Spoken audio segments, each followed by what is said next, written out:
ver esse vídeo. Itens dispensável em casas modernas, que realmente funciona ou não funciona. A gente vai assistir esse vídeo. O link do vídeo original vai estar aí na descrição. Já deixa seu like no meu canal. Se inscreva aqui também se você gosta desse tema de arquitetura, se você gosta de tema de obras e algumas inspirações você vai ver aqui, algumas dicas também. Eu sou professor de Revit, também sou arquiteto e urbanista. Se caso você quiser fazer um projeto, tirar a sua ideia do papel, é só falar comigo que minha equipe e meu escritório vai estar de portas abertas para você. Então se inscreva no canal, tamo junto, 1, 2, 3 e valendo! Muitas decisões que a gente toma durante uma reforma, uma construção, um projeto, é muito sobre um pensamento que já não faz mais sentido para os dias de hoje. E sabe qual é o pior? Muitas coisas que a gente escolhe parecem uma ótima ideia quando a gente está ali na fase do projeto, comprando uma casa, comprando um apartamento, parece que vai ser muito útil, mas está ultrapassado e provavelmente você só está com pensamentos antigos aí que talvez não vá fazer sentido. Você só vai reparar depois que você for morar. Hoje eu separei várias coisas que fazia sentido há tempos atrás. Anos atrás fazia muito sentido ter essas coisas, hoje já nem tanto. É melhor você repensar. Fica aí. Vamos começar pelo mais polêmico. Sala de visita. Pelo nome você já vê que ele é polêmico. Sala só para visita. Quantas visitas você está recebendo na sua casa para ter uma sala específica para elas? A lógica da sala de visita, gente, é uma sala de estar, uma antessala também é outro nome utilizado, que é uma sala antes de chegar de fato na sala da sua família. Uma sala que pessoas menos íntimas vão permanecer durante a sua casa, durante uma visita. Na prática, ela acaba ficando sempre muito fechada, porque você não recebe tantas visitas assim, então ela fica fechada, pegando poeira, aquele sofá muito bacana que você não quer que todo mundo sente ali no dia a dia para assistir televisão. Então aquela sala que fica meio esquecidinha ali do lado, que hoje, nos dias de hoje, não faz mais sentido. Pelo menos para a maioria dos brasileiros aí, a convivência acaba sendo muito mais próxima do que de fato essa sala antessala, né? Uma coisa muito do período colonial, coisa mais antiga. Aí aqui um disclaimer, tá? Para 0,0001% das pessoas que me assistem aqui. Se você é um embaixador, um político, alguém que tem uma relevância de confraternizações, encontros com pessoas não tão íntimas, aí já faz sentido. Mas é uma exceção da exceção da exceção. Que você normalmente. Mas, tipo, você só vai levar alguém confiável para sua casa, né? Então, se caso você acha que não faz sentido ter esse espaço, concordo com ele, então não faça, use esse ambiente para fazer ou um escritório, ou fazer um dormitório, porque você vai utilizar. Agora, uma sala de visita, sendo que, tipo, nossa casa é sagrada, né? A gente vai receber só as pessoas que realmente a gente gosta, né? Realmente a gente faz parte do nosso convívio. Aí uma sala de visita eu acho que fica tipo esquecida, né? Então eu acho que em vez dessa sala de visita você pode fazer um dormitório ou um escritório. Recebe muitas pessoas na sua casa que não são íntimas, a pessoa que você não conhece, é tipo confraternização É por conta raro. da profissão. Mas, para 99,9, esquece essa ideia. E na mesma linha, quarto de serviço ou quarto de empregada também é utilizado esse nome. É um quartinho normalmente pequeno, pouca ventilação, pouca iluminação ou nenhuma das duas, próximo a essa parte de serviço, área de serviço, cozinha. A função inicial dela é que antigamente era muito difícil o transporte de lá para cá, então funcionários domésticos, normalmente empregada, babá, dormia dentro da casa da pessoa e ela tinha que ter um quarto para ela. Isso é herança também antiga, mas ainda permanece, acredita? Em outros apartamentos novos. Pronto, ultimamente eu fui fazer uma visita. Vou passar o vídeo aí. E o cliente ele exigiu que perto da área de serviço houvesse o quarto da empregada. Realmente, acho que com a tendência, né, do transporte e das coisas, fica tudo mais perto, as casas das empregadas, né, e do pessoal que vai trabalhar na nossa casa. Mas por um lado é bom, tipo, ter um quarto para ela guardar a mochila, guardar algo, para depois, quando ela terminar o serviço, ela ir, né? Ela ter o espaçozinho dela. Concordo em ter. mas não decorar com muitas coisas, só uma cama, só uma mesa de canto, um, um móvelzinho para ela guardar lá, colocar o celular, colocar algumas coisas, né, os pertences dela e pronto. Não colocar coisa demais. Estão sendo feitos com essa tipologia. Mesmo que tenha essa mudança social, cultural, hoje é muito mais simples também fazer a. O transporte é muito facilitado, então a pessoa consegue vir, trabalhar, voltar para casa. É um dos fatores. E por que isso é problemático? Você normalmente não vê, assim, parece que tem muitos quartos. Quando você estiver comprando um apartamento, presta atenção nisso aí. Você vai ver que normalmente vai estar descrito 5 quartos, 4 quartos. Um dos quartos que está falando lá é um quarto de empregada. É um quarto sem iluminação, sem ventilação.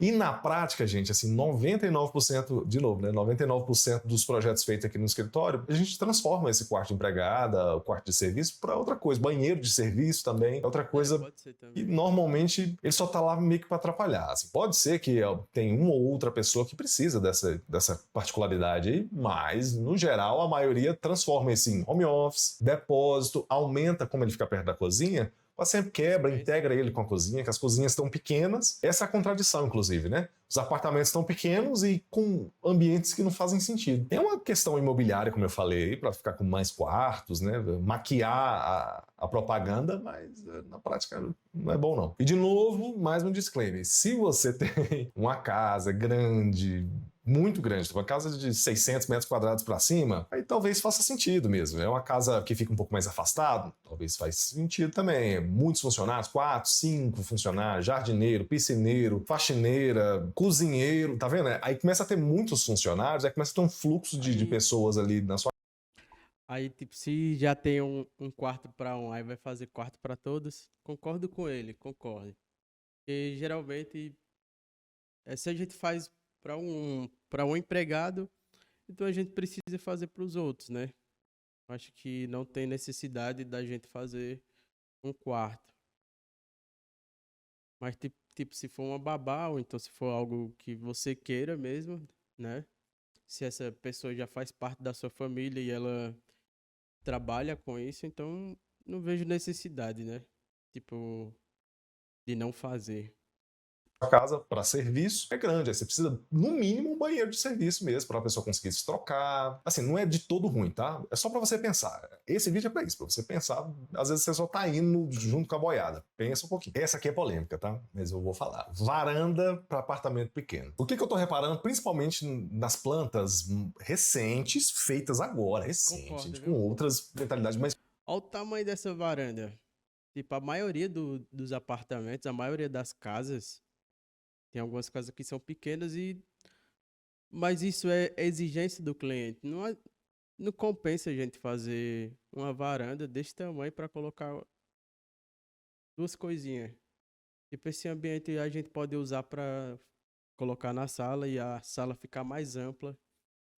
Continua perpetuando essa mesma ideia. Por uma questão imobiliária, provavelmente, quer descrever que tem uma varanda, eles sacrificam a sala, na verdade. Não é que tem uma varanda, ele dividiu a sala para virar uma varanda. Aí vira mais uma descrição, né, dos ambientes, né? Tem uma varanda, tem uma sala, mas na prática tem uma sala que foi dividida na metade. E em 99% dos projetos feitos aqui no escritório, o que acontece? O que é um desejo dos clientes? Os apartamentos estão pequenos e tem uma varanda meio que atrapalhando. Na prática, todo mundo integra a varanda. A varanda tá lá meio que só para atrapalhar. Mas muitas vezes, apartamentos de 70 metros quadrados para trás, a varanda é horrível, assim, não presta a varanda. É melhor não ter varanda. Por isso que eu falei que era polêmico, tá? Calma aí, vamos entender. A maioria das varandas que eu tô vendo desse apartamento aí de 70 metros quadrados para trás, são varandas com menos de 1,5 m ali de profundidade. É varanda para você chegar, ficar em pé na varanda e sair. Você não consegue colocar uma cadeira, não consegue colocar uma rede, não consegue utilizar essa varanda como um ambiente aberto dentro. Vou colocar aqui um cafezinho aqui pra mim rapidão. Voltei. Do seu apartamento. Então, no final das contas, você vai ter uma varandinha ali só para ir ver se tá chovendo e voltar.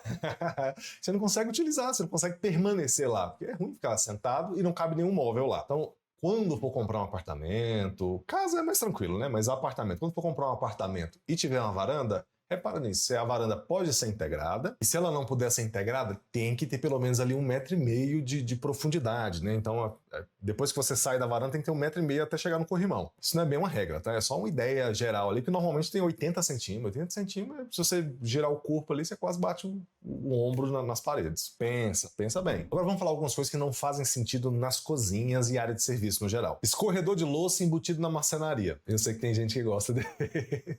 Vamos começar pelas contradições. É um ambiente escuro, úmido, dentro de um MDF que custou muito caro, né? Uma marcenaria planejada custou muito caro. Tá vendo? Tá inconsistente, né? Água e MDF não gosta. Escuro e úmido não é um bom lugar para higiene. Sabe qual é o problema? Ele parece uma boa ideia. Esse aqui é um dos que parece uma boa ideia. E é mais um lugar pra, pra ficar acumular o mofo, né? Um escorredor, um escorredor dentro de um armário. Não fica bom. Você olha e fala, nossa, vai ficar tão organizado, tirar aquele escorredor velho feio em cima da sua pia, mas na prática não funciona. Imagina como é que ele vai funcionar. Você tem que lavar e colocar em cima, normalmente ele fica acima ali da parte que você lava. Então você vai ter que abrir um armário, que vai estar na sua cabeça, já não funcionou aí. Sabe a outra parte que não funciona, que ninguém consegue ver até ter? Você está aqui lavando um prato, por exemplo, e tem que colocar lá para escorrer. Na hora que você levanta a mão, o prato tá molhado, escorre pelos... Nossa, é uma carniça, não funciona não. E para finalizar o que não funciona, aquela bandeja, né? Aí você vai colocando muita coisa. Tudo bem, você amarrou um pano de prata aqui no braço para não escorrer pelo sovaco. Aí você colocou os pratos, deu tudo certo. No final das contas, a água toda cai para a bandeja e você tem que fazer alguma coisa com aquela água, né? Quando você tira aquela bandeja cheia de água, é também um trem meio difícil, acaba... Não funciona, gente. Para de usar esse trem. Mas aqui a gente não fica falando só dos defeitos, não. A gente arruma sempre uma solução também, tá? O que você vai fazer? Escorredor de prato. Sério. É melhor escorredor de prato. Eu sei que ele é feio, eu sei que ele ocupa espaço da sua bancada, mas ele é mais eficiente do que isso. Confia em mim. E é mais barato. Você vai ter... Porque assim, você tem que pensar que aquela parte onde tinha o seu armário escorredor de prato ali, você vai ter agora armários para guardar suas louças. Vai substituir, vai ficar melhor. Sabe qual é a melhor solução mesmo? A melhor solução é você ter uma lava-louça. Sabia que a lava-louça é uma ótima armazenadora de pratos sujos e limpos? Como é que é a ideia da lava-louça? Você vai usando, assim que você usa, você não bota na pia, você coloca lá na lava-louça. No final do dia, você bota ela para lavar todas as louças que foram durante o dia todo, e no outro dia de manhãzinho você tá com as louças tudo limpinha e guardada dentro da lava-louça. Aí depois você só tira e bota nos armários. Então é só vantagem, tá? Você vai ganhar alguém para lavar suas louças, que no caso é a lava-louça, um lugar para armazenar a louça suja, a louça limpa também. Na hora que você tira ela lá, tá tudo sequinho, tudo bonitinho. Esse aqui pouca gente usa, tá? Vou confessar, mas se você tá querendo usar... É porque também é mais caro, né? Vai por nós, né? Eu acho que é mais caro uma lava-louça, mas compensa. É algo que compensa mesmo sendo caro. Vale a pena você repensar. Filtro de barro ou filtro de galão, aqueles galões que precisam ser removidos, trocado, galão de 20 litros. Primeira desvantagem, ocupa um baita de um espaço, né? Tanto um volume de altura, ele atrapalha o seu armário aéreo, não é uma ótima ideia não. Pensando esteticamente também não é muito agradável. Mesmo que coloque aquele paninho de prata, aquela roupinha do filtro, mesmo assim ainda não fica bom não. Trocar aquele galão é muito trabalhoso. Muitas vezes você vai beber água e não tem água. O filtro de barra é a mesma coisa. Assim. O filtro de barra ele ainda tem uma simpatiazinha um pouquinho maior do que o outro, do que o de galão. Mas é muito frustrante. Você querer beber água e você esqueceu de colocar água lá e tem que esperar filtrar no filtro de barro, né? E demora demais, tá doido. Hoje em dia tem dois equipamentos muito mais modernos, mais eficientes, mas clean também, né? Mais bonito. Filtro acoplado direto na torneira, tá? Boa parte dos meus projetos já estão saindo com isso aqui, todo mundo tá pedindo isso por conta da praticidade. E vale a pena mencionar que não é exatamente esse modelo aí de filtro, esse aí não funciona muito bem, tá? Pela lógica mesmo, ele é um tubinho ali muito pequeno, passa água muito rápido, ele filtra, mas não filtra tão bem. O que eu tô falando é o que fica... A parte do filtro fica abaixo, então a torneira tem duas saídas, uma de água sem filtrar e outra com a água que passa pelo filtro. E é um filtro mais profissional que fica na parte de baixo ali da bancada. Mas qual é o problema dessa torneira? Ela não gela, tá? Então se você precisa de água gelada, dá para se organizar direitinho? Dá, né? Você coloca num recipiente, né? Numa garrafa de água e bota na geladeira você sempre vai ter água gelada. Mas aqui é igual do fio de barro, né? Tem que ter um pouco mais de organização. Se você quer uma água gelada e não é tão organizada assim, aí vale a pena você ter os dois, né? Você pode ter o filtro ali na torneira e você pode utilizar também um purificador, um filtro de água mesmo. Tem esses modelos menorzinhos que funcionam muito bem em uso doméstico. Tem modelos com poder de filtragem bem superior a esses outros modelos. Então, vale a pena dar uma Tem que fazer estudada. uma Substituições instalação mais simples aqui, de ó. Vai ficar bem mais bonito, água. mais eficiente. Para de ficar botando essas coisas. Sabe o que você podia fazer? Uma coisa que não tem como. Mas aí ele falou do filtro de barro, né? Filtro de barro eu já acho bonito. Já uma estética, já me lembra casa de vó. Apesar que eu nunca passei muito tempo na casa da minha avó, né? Que ela mora aqui em Juazeiro. Eu nasci em São Paulo. Aí eu vim com 12 anos pra cá e passei muito pouco tempo na casa dos meus avós.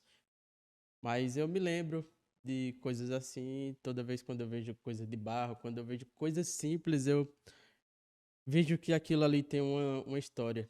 Então faz parte, eu gosto muito de colecionar coisas históricas, gosto de colocar em minha casa, mesmo não tendo, por enquanto, que estou fazendo, né, estou fazendo o processo de mudar, de organizar a casa do jeito que eu quero. Então, eu apoio deixar, apesar de dar um pouco de trabalho, mas tudo nessa vida dá trabalho, né? Errar, é dar o like. Não tem como você errar. Você vai me Tá ajudar pegando também, ó. demais. Ajuda, meu filho, retribui. Você ia comprar um apartamento com sacada Ajuda que aí, ia ficar rapaz. só em pé lá. Então, faz esse favorzinho pra mim. Obrigado. Agora vamos falar um pouquinho sobre tecnologia e elétrica, tá?